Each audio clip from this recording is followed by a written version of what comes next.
Greetings. In this video we're going to cover HTML elements. Let's go ahead and get started.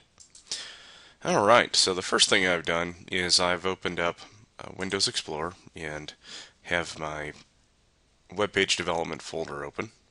I've also opened up Google Chrome and I've opened up Notepad+. At the beginning of each video that I show you, I'll have these three items open. Alright, so let's talk about HTML elements.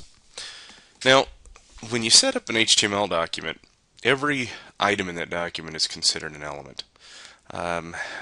For example, when we have our doc type,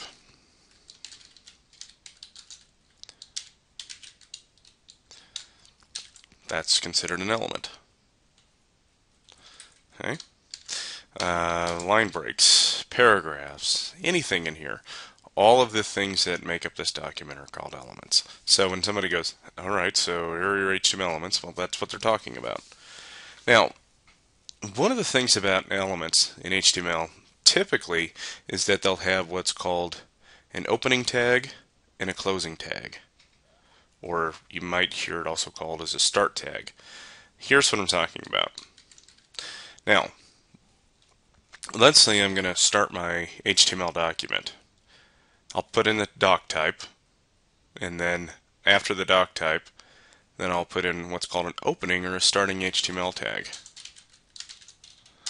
And then, when the document's all done and I'm getting ready to save it and run it, I'll do what's called a closing HTML tag, okay? Or /HTML.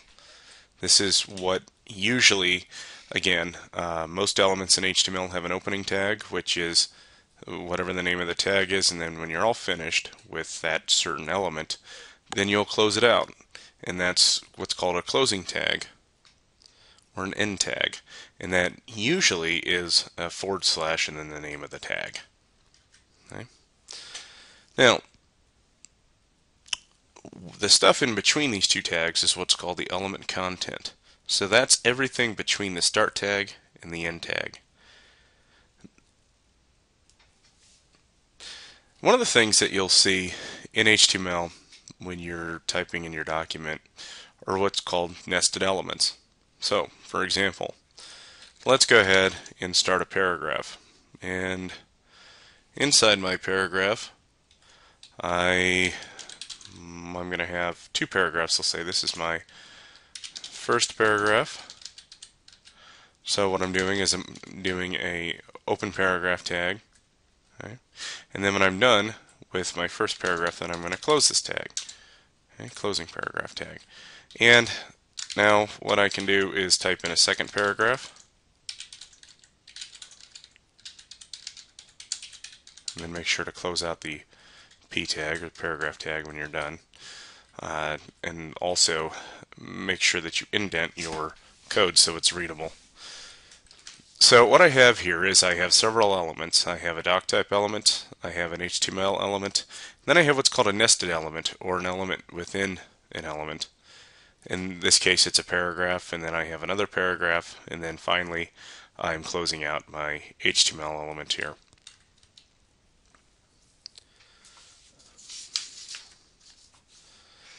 Now, one of the things that you want to make sure that you do is to make sure that in general, when you're working on a specific element, like in this case a paragraph, that you have both an opening tag and a closing tag, or a start tag and an end tag.